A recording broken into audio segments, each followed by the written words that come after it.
How many of you, like me, are really looking forward to Tuesday being over with? Yeah?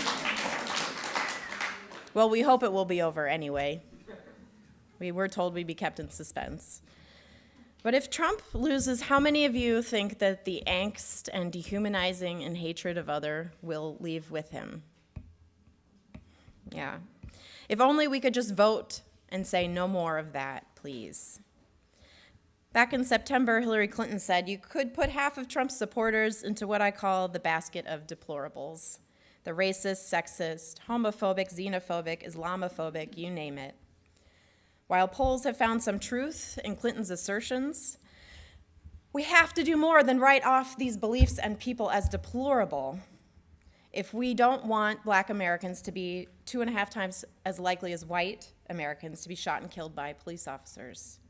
If we don't want to see police officers shot in our own town, if we don't want to see the sacred objects of the Sioux being thrown on the ground as they protest, as their lands are being taken from them, and youth being thrown to the ground, being told they're resisting arrest while they hold tobacco as a sacred offering on the burial grounds.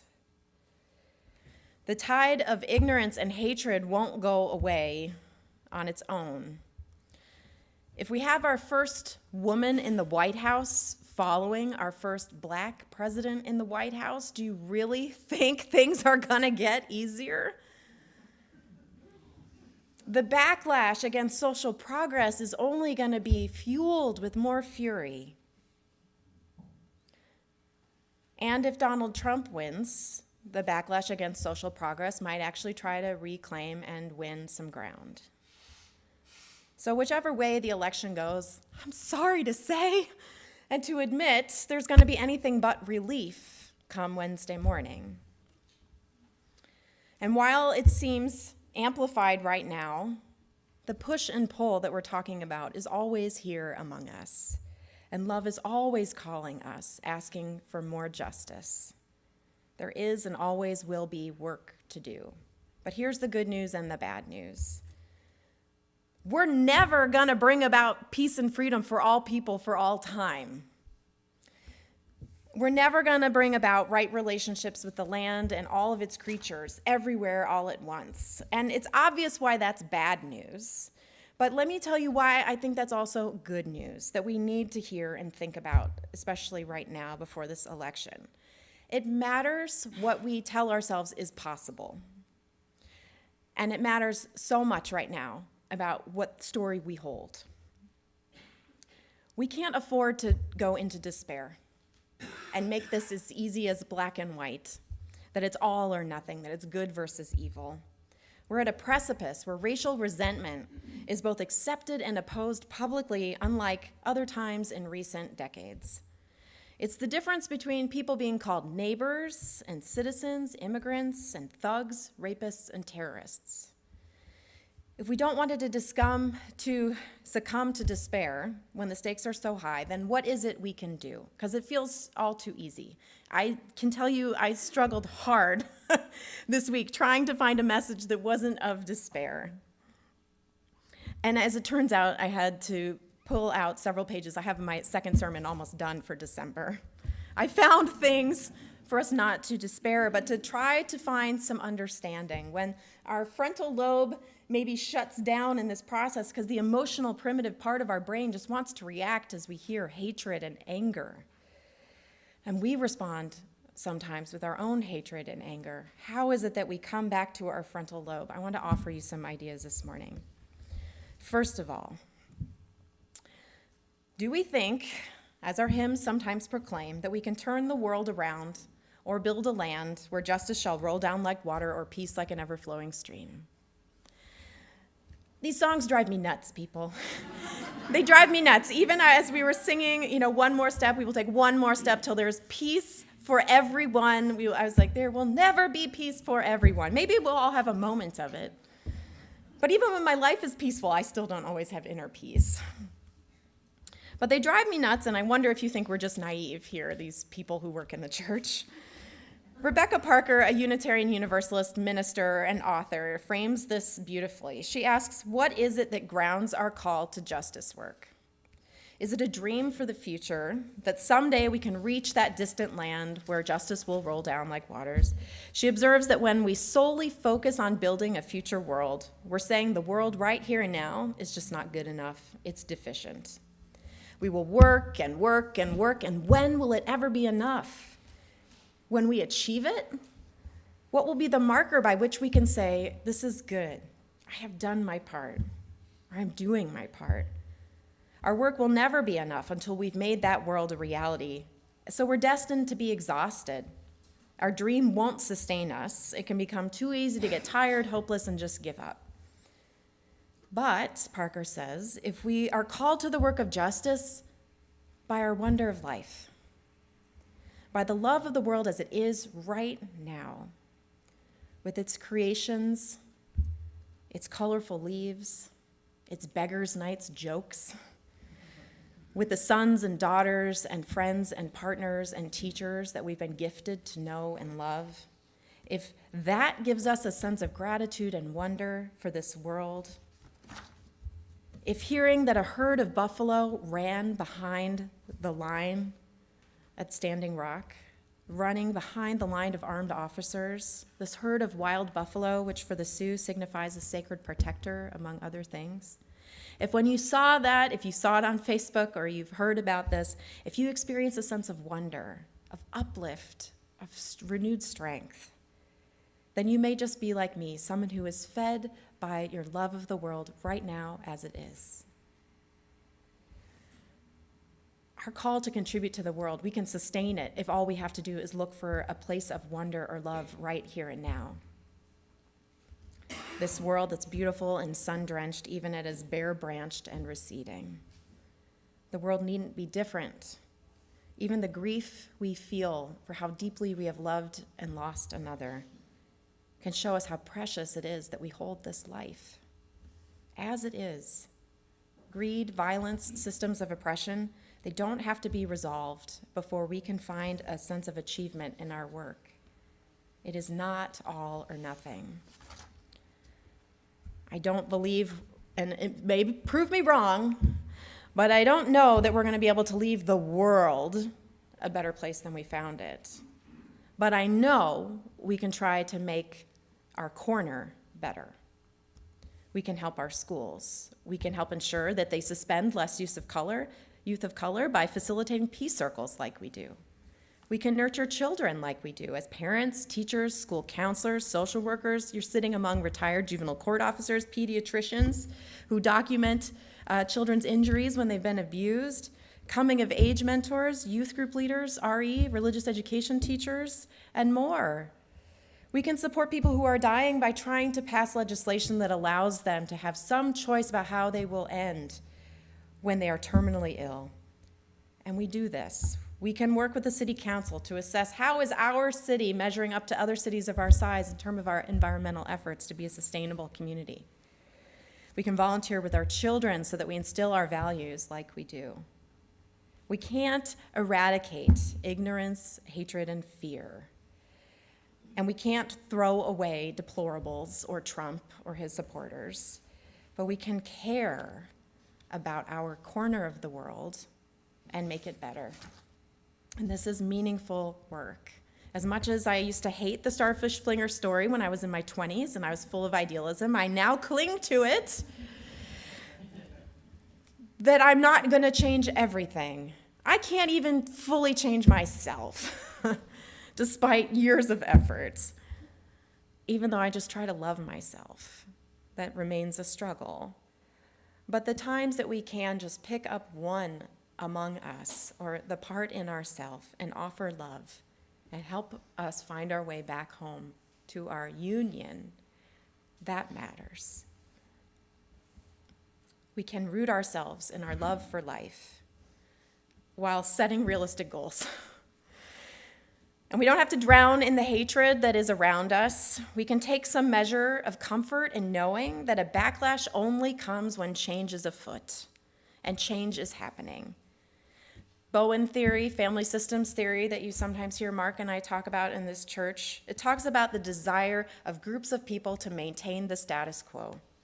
Then when someone in that system threatens it or challenges it by changing their own behavior, the rest of the system urges change. Stop doing what you're doing. We kind of like the status quo, the familiar, what we have right now. They will too often call for that person to stop. And if the person does not and they persist with their change, the community often amplifies their response, saying, change back. And if that doesn't stop them, they increase their anxiety and the acute pressure that they thrust upon this person to stop what they are doing and keep the system in check by saying, change back or else. How do you love those who never will love you, who are happy to shove you out in front of the train? How do you not hate those who would leave you lie bleeding, who are so frightened of you they are calling for war?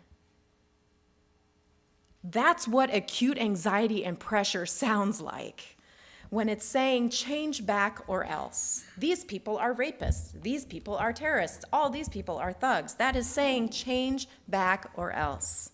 And it is more important than ever that we find the internal resources to not change back, to not give up the ground we have found, and to buckle into hatred and fragmentation. We must hold our ground, refusing to be disconnected from one another, which means we have to find ways to also love those who are asking us to change back or else. The good news is we don't have to love all of them. We don't have to love all of them. You don't have to figure it out. Maybe it's the people in your own world or that you have some say with, you're connected to.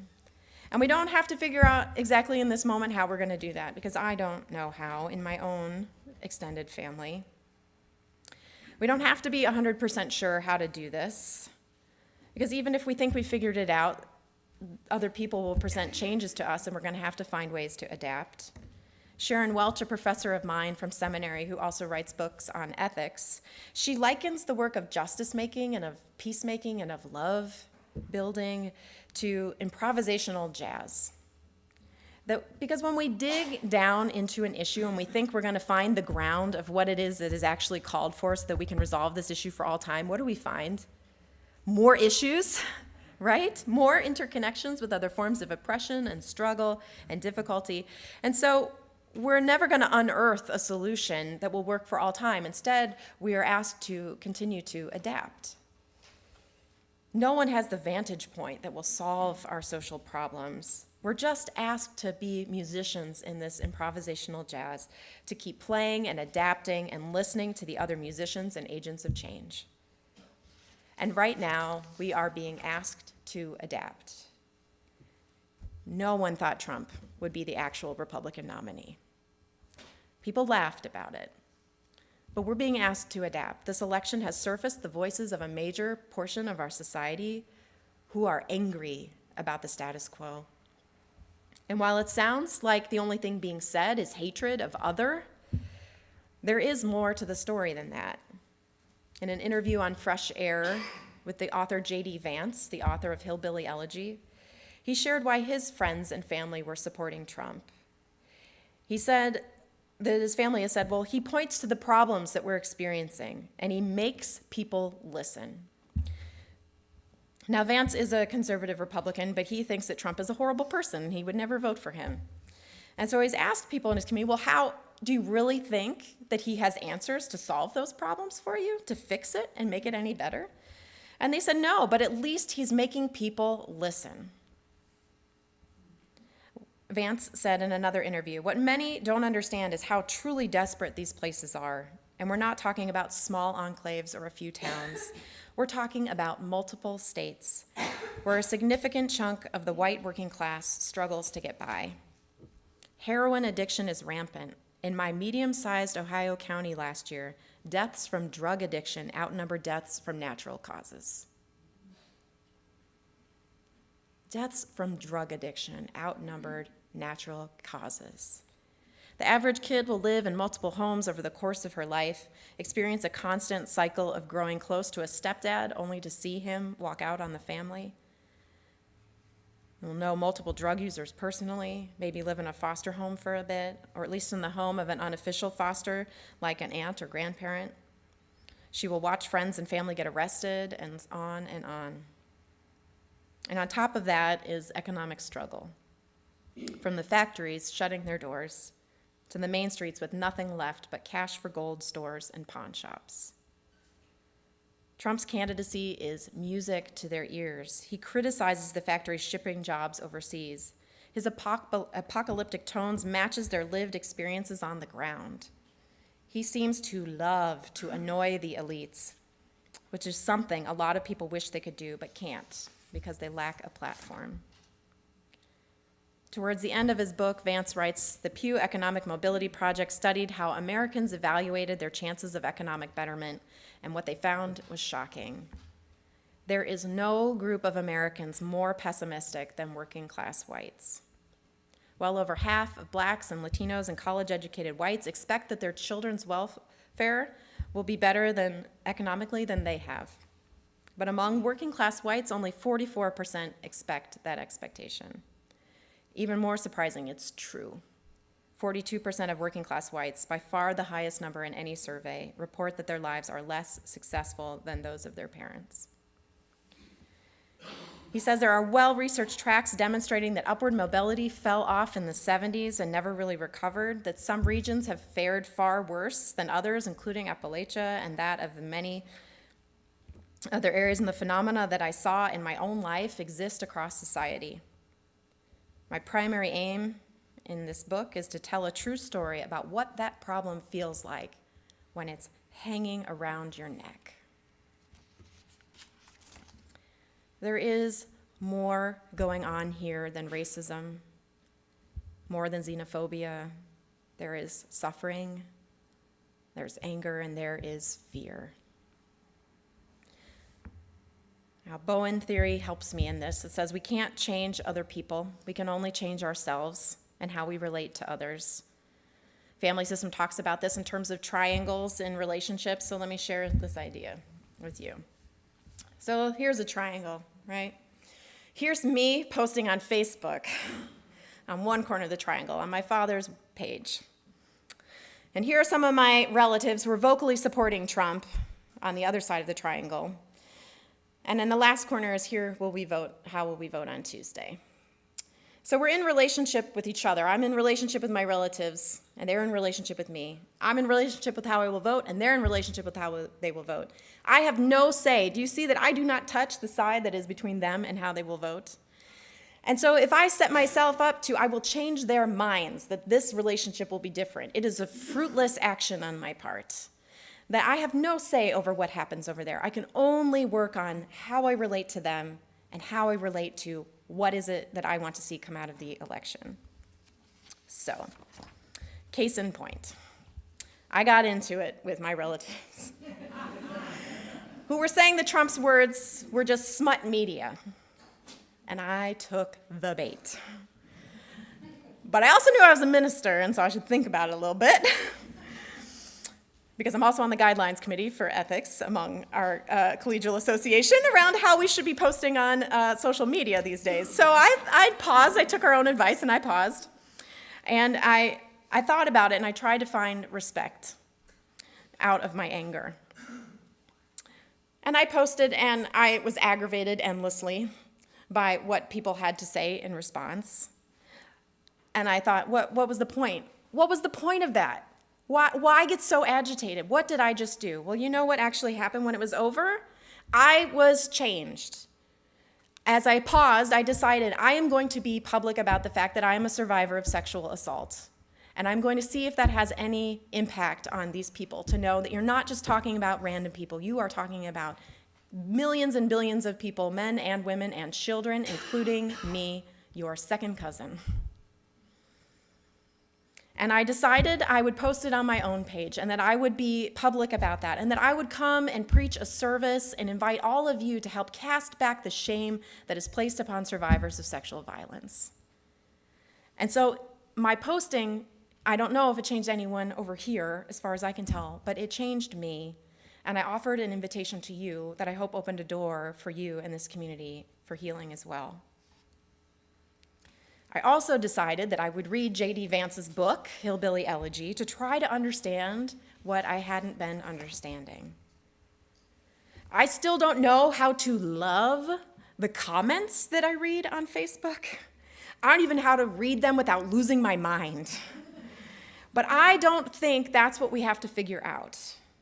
What we have to do is find ways towards understanding on paths that we can actually sustain.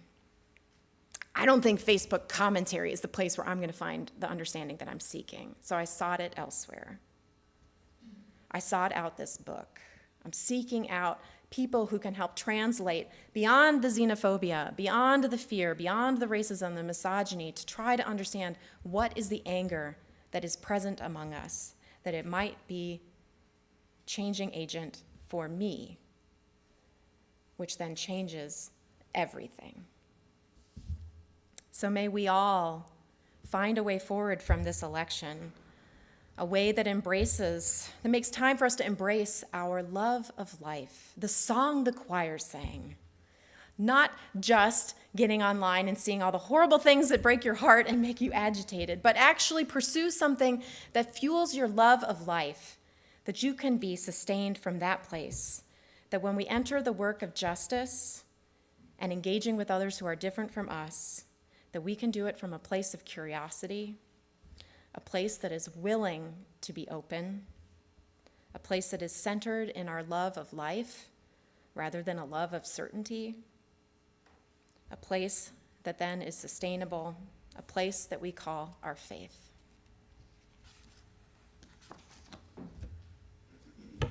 Let's sing.